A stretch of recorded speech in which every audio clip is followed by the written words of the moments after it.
Mesdames et messieurs, amis de M, bonjour et bienvenue à cette nouvelle rencontre qui entre dans le cadre de notre suivi du débat qui concerne la Charte des valeurs québécoises, projet proposé par le gouvernement québécois récemment.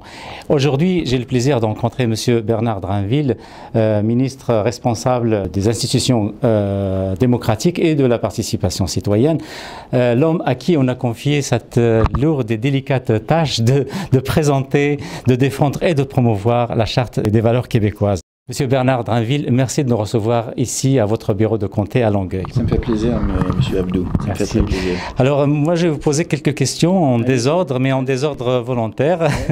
Il y a une petite logique derrière ça. Alors, j'aimerais savoir où ça en est maintenant, ce projet de charte, de la Charte des valeurs québécoises, et quels sont vos constats à date? Il y a un immense débat qui est en cours, qui se déroule plutôt bien pour l'essentiel. Je pense que les gens... enfin, le ton est plutôt bon.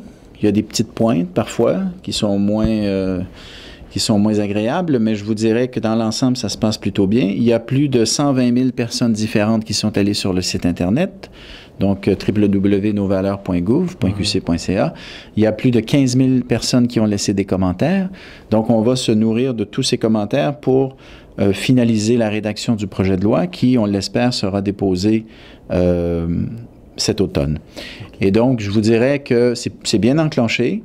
Le débat, évidemment, est assez consensuel, je vous dirais, sur la question des accommodements, les règles devant encadrer les accommodements, sur la question de l'égalité entre les hommes et les femmes aussi, c'est plutôt consensuel, sur la question également de l'obligation de faire affaire avec l'État à visage découvert. C'est sûr que le grand débat que nous avons, c'est sur la neutralité religieuse et comment elle doit s'incarner, comment elle doit se personnifier, si vous me permettez, comment on la traduit dans la réalité. Alors là-dessus, on a évidemment un bon débat, puis vous êtes évidemment bien placé pour le savoir.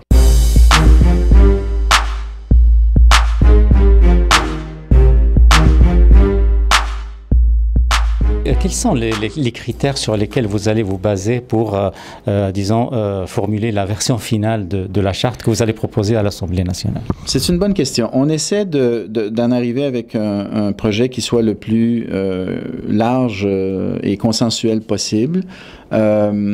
Évidemment, nous, on trouve que le projet que nous faisons, d'entrée de jeu, il est assez bien équilibré. C'est-à-dire que en matière de neutralité religieuse, on se limite à l'État. Donc, on ne va pas aussi loin que la France qui a interdit le voile intégral dans l'espace public, la rue et tout ça. On n'est pas allé là.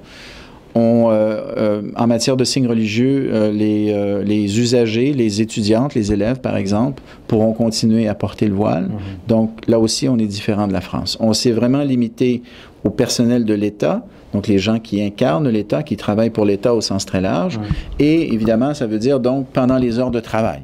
Puis on trouve que ça, c'est une position qui est raisonnable, qui nous permet d'exprimer la neutralité religieuse, le respect pour toutes les religions, toutes les croyances, donc pour tous les citoyens. On pense que donc cette neutralité-là, elle peut être un gage d'égalité.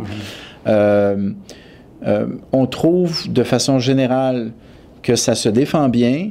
Maintenant, je suis conscient du fait que beaucoup de questions, il y a des résistances aussi, il y a des gens qui sont vraiment pas d'accord, il y a des inquiétudes et il y a des déchirements aussi. Je suis conscient du fait que certaines femmes qui portent le voile sont déchirées par ce que nous proposons. Et moi, j'ai confiance qu'avec le temps, nous allons en discuter comme on le fait présentement, et j'ai confiance qu'avec le temps, nous pourrons rallier un assez grand nombre de Québécois qui ne sont pas encore d'accord, y compris, je l'espère, bon nombre de nos concitoyens d'origine maghrébine, des Québécois d'origine maghrébine qui actuellement sont réfractaires, sont pas très d'accord. Ils sont pas unanimes, ceci dit, c'est pas tous les Québécois d'origine maghrébine qui sont contre, mais il y en a un bon nombre qui le sont, je le reconnais. Et donc, il faut continuer à discuter puis à faire le débat. Et l'espoir que j'ai, moi, c'est que plus on va en discuter, plus les gens vont être informés, plus ils vont voir que c'est un projet, somme toute, qui est assez raisonnable.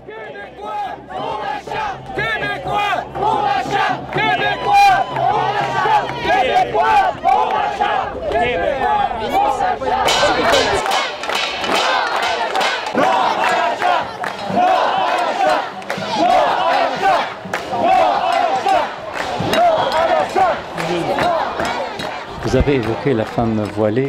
Jusqu'à date, je vous ai entendu parler de la femme voilée à la troisième personne. Est-ce que vous voulez profiter de cette occasion-là pour rassurer la femme musulmane qui a choisi de porter le voile? Moi, ce que je veux dire à cette femme qui porte le voile et qui travaille, d'abord, on parle des femmes qui travaillent pour l'État. Hein, il faut s'entendre là. Oui, oui. Les femmes qui portent un signe religieux comme le voile et qui ne sont pas à l'emploi d'un ministère, d'une école, d'une garderie, il n'y a rien dans ce que nous proposons qui encadre de quelque façon que ce soit le port des signes religieux pour les personnes qui travaillent dans le secteur privé ou qui travaillent dans le secteur communautaire ou peu importe.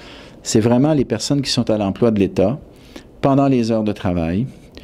Je sais que pour certaines personnes, c'est beaucoup leur demander que de renoncer au voile, par exemple, sur les heures de travail. Mais ce que je veux leur faire valoir, moi, c'est que oui, leurs convictions religieuses sont très importantes, puis il faut les respecter. Mais en même temps, la neutralité religieuse, elle implique deux choses. Elle implique la neutralité pour la personne qui porte le signe religieux en question, donc sa croyance profonde, mais il faut également penser à la personne, au citoyen, par exemple, au papa ou à la maman qui laisse son enfant, par exemple, dans une garderie ou dans une école. Il faut voir comment le voile, par exemple, le voile est perçu par le papa ou la maman qui laisse son enfant à la garderie ou dans une école. En d'autres mots, la neutralité, c'est pas seulement les gestes et les décisions qui sont prises par la personne qui porte le signe religieux, c'est aussi l'image qu'elle renvoie pour les autres.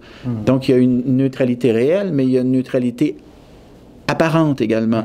Et donc, ce à quoi j'en appelle, dans la réflexion collective à laquelle nous sommes conviés, c'est de penser non seulement à ce que l'on vit comme croyant ou croyante, mais également au regard que les autres portent sur ce signe religieux et le signal que ça peut envoyer, le message religieux, en fait, que ça envoie. Et j'essaie de faire le plus de pédagogie possible en disant, rappelez-vous, que dans les années 60, le Québec était une société très, très, très catholique et on a décidé de détacher l'État québécois de la religion catholique. Et il y a beaucoup de gens qui portaient, des hommes et des femmes qui portaient des signes religieux, qui ont dû y renoncer pour continuer à enseigner dans les écoles publiques, notamment. Et donc, ça s'est fait dans un très grand déchirement pour ces femmes à ce moment-là. On parle de femmes en particulier, de religieuses. Et je veux donc expliquer à ces femmes qui portent le voile au sein de la communauté maghrébine que ce projet, ce n'est pas contre elles que nous le proposons. C'est un projet que nous proposons pour l'ensemble du Québec qui est dans la continuité de ce que nous avons décidé comme société québécoise dans les années 60 et que ce choix de neutralité religieuse, c'est un choix pour l'égalité. L'égalité de tous devant l'État, l'égalité de toutes les religions, l'égalité de toutes les convictions, l'égalité entre les hommes et les femmes également, qui est une valeur fondamentale. Donc j'espère qu'au terme de cette discussion-là, on pourra, si on n'est pas capable de rallier, à tout le moins qu'on puisse se comprendre et qu'on puisse se respecter. Ça, pour moi, c'est très, très, très important. Mais la contribution des Québécois d'origine maghrébine, elle est fondamentale à la société québécoise. Et pour vous dire franchement, on souhaiterait qu'elle soit encore plus grande, notamment en facilitant, en améliorant, je dirais, l'intégration des Québécois d'origine maghrébine au marché du travail. On sait qu'il y a un taux... C'est le grand problème, justement. Voilà, et on en est conscient. Le taux de chômage chez les Québécois d'origine maghrébine, il est beaucoup trop élevé présentement. Et moi, je vais vous dire franchement, Abdou, les règles que nous allons mettre en place pour encadrer les accommodements, les demandes d'accommodement religieux, à notre avis, ces règles-là vont faciliter l'intégration au marché du travail, notamment pour les Québécois d'origine maghrébine, parce qu'il y a beaucoup d'employeurs présentement qui se plaignent d'être mal outillés. Ils ont l'impression d'être laissés à eux-mêmes en matière d'accommodement religieux et ils ont des craintes à ce niveau-là. Qu'elles soient fondées ou pas, là n'est pas la question. Ils ont cette conviction. Il faut vivre avec cette conviction-là. Et ce que l'on dit, c'est qu'en mettant en place ce cadre pour mieux gérer les accommodements religieux, on va, je crois, rassurer des employeurs qui actuellement craignent les demandes d'accommodement. Et donc, en les rassurant, je pense qu'on va faciliter aussi l'intégration au marché du travail pour les Québécois d'origine maghrébine qui, pour certains d'entre eux actuellement, ont des qualifications extraordinaires, des diplômes et tout le reste, et malheureusement, ils n'arrivent pas à se trouver du travail. Exactement. Mais bon, il y a beaucoup d'avis qui craignent que cette charte-là, ou l'application de la charte, aggrave encore la précarité du couple des Québécois d'origine maghrébine. On espère en tout cas que ce sera pas le cas. Oui, exactement.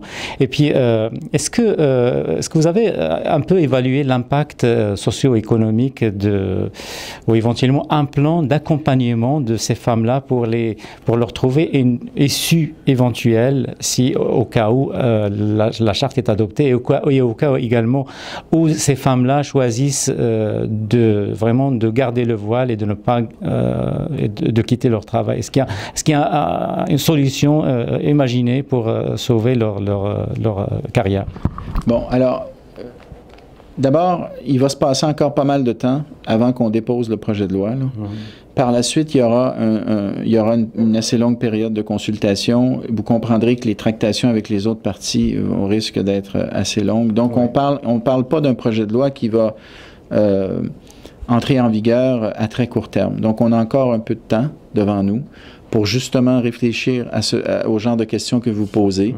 Moi, je vais vous dire franchement, je ne souhaite pas et nous ne souhaitons pas comme gouvernement que la perte d'aucune employé de l'État.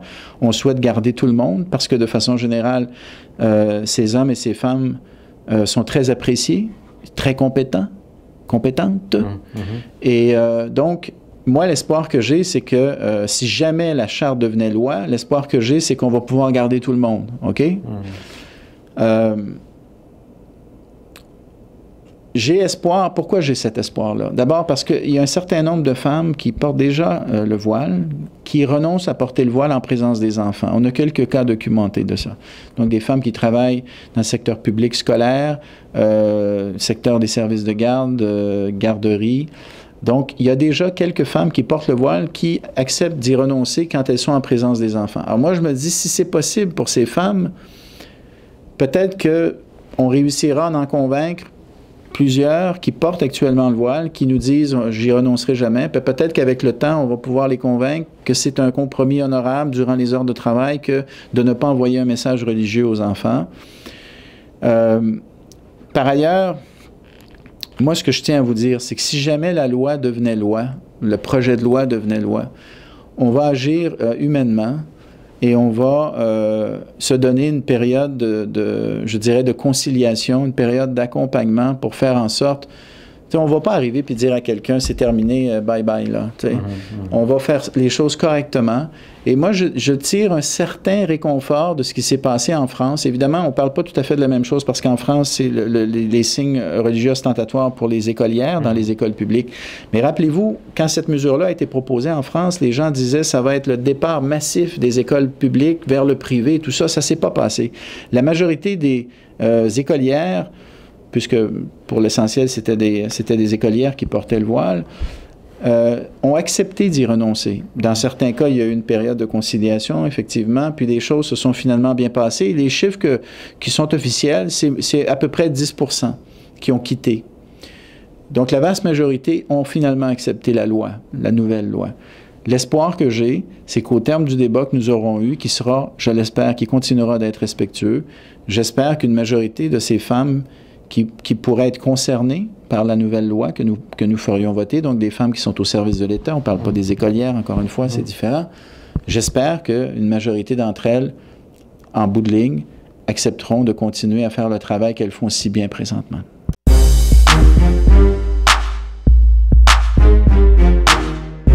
Est-ce qu'on peut parler d'une fascination au modèle français parce que les Québécois d'origine maghrébine connaissent très bien l'expérience française et c'est pas pour eux c'est pas un modèle à suivre. D'ailleurs les études. C'est pour ça qu'on va. Mais voilà, je dirais. Vous faites la distinction entre le Québec et la France. C'est évident. C'est le modèle complètement différent. Totalement. Ouais. Et le modèle que nous proposons, c'est un modèle québécois. Et vous savez, sincèrement, là, on s'est posé la question jusqu'où est-ce qu'on va, et c'est nous-mêmes qui avons tiré la ligne. On a dit l'espace public, la rue, le parc, le centre d'achat, le supermarché, tout ça, ce n'est pas, ça ne regarde pas l'État. Alors, oui, l'espace public, bon. Clair, oui. Puis, on s'est posé la question sur les écolières. Qu'est-ce que vous... Tu sais, on a eu une réflexion, je vous dirais, au sein du parti. Pas tellement au sein du gouvernement, parce que quand on est arrivé au gouvernement, on avait les idées claires, déjà sur l'espace public et sur les écolières. Mais du temps de l'opposition, on s'est posé la question et on a décidé de tirer notre ligne. On a dit non, ça ira pas dans l'espace public, ce sera seulement l'espace étatique et ce sera les employés de l'État, les représentants de l'État, pas les usagers, à part la question du visage à découvert. C'est là qu'on... Bon. Alors, c'est un modèle québécois que nous proposons. Je vous parle de la France parce que je pense qu'il y a quand même certaines leçons à tirer de ce qui s'est passé là-bas, mais il faut toujours, bien entendu, les replacer dans le contexte québécois. Et puis, la laïcité, le modèle de laïcité que nous proposons, c'est un modèle québécois et ce sera un modèle québécois puisqu'on est au Québec. Il ne faut pas essayer de reproduire dans une autre société ce qui se fait dans un autre pays. Je ne crois pas que ce soit une bonne idée.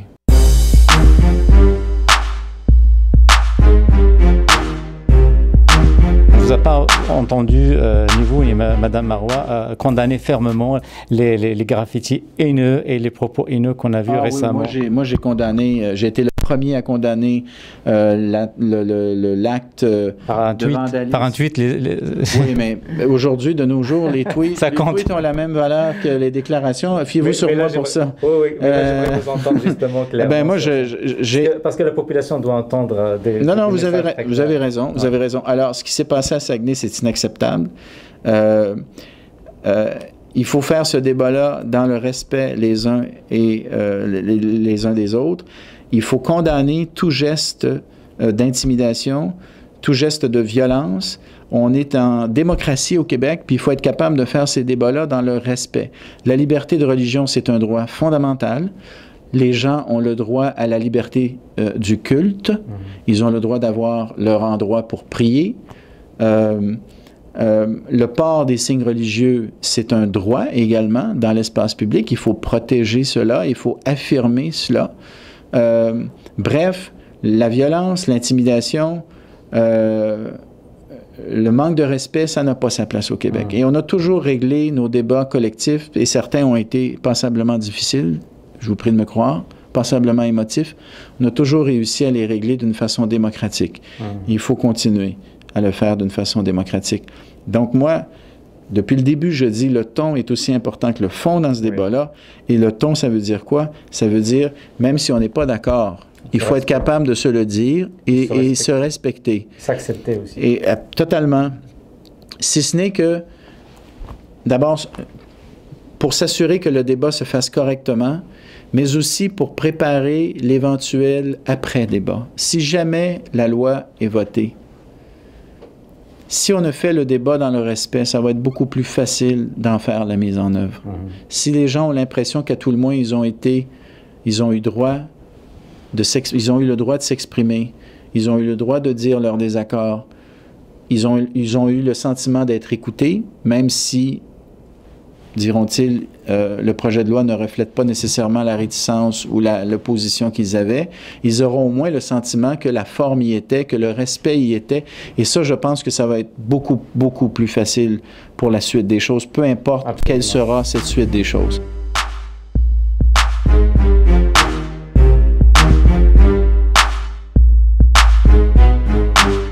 Brinville, donc dernière question, est-ce que vous avez pensé à parler aux imams des mosquées parce qu'ils ont une certaine autorité sur leur message peut être entendu par la communauté musulmane? Oui, je vais vous dire, nous avons l'intention de les rencontrer. On a rencontré des représentants de la communauté musulmane, maghrébine en particulier, pas autant qu'on l'aurait souhaité.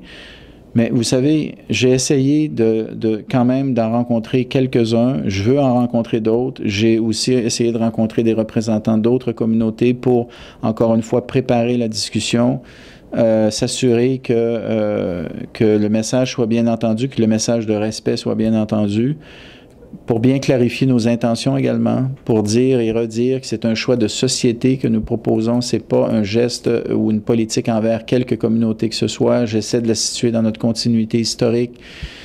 Je répète constamment que la neutralité, pour moi, pour nous, c'est une condition d'égalité, une condition de respect pour tous. Alors, moi, j'ai foi dans le dialogue. J'ai foi dans l'échange. Et continuons à en discuter. OK? Ne nous braquons pas, même si les gens ont le droit de dire « je ne suis pas d'accord ». Évidemment qu'ils ont le droit.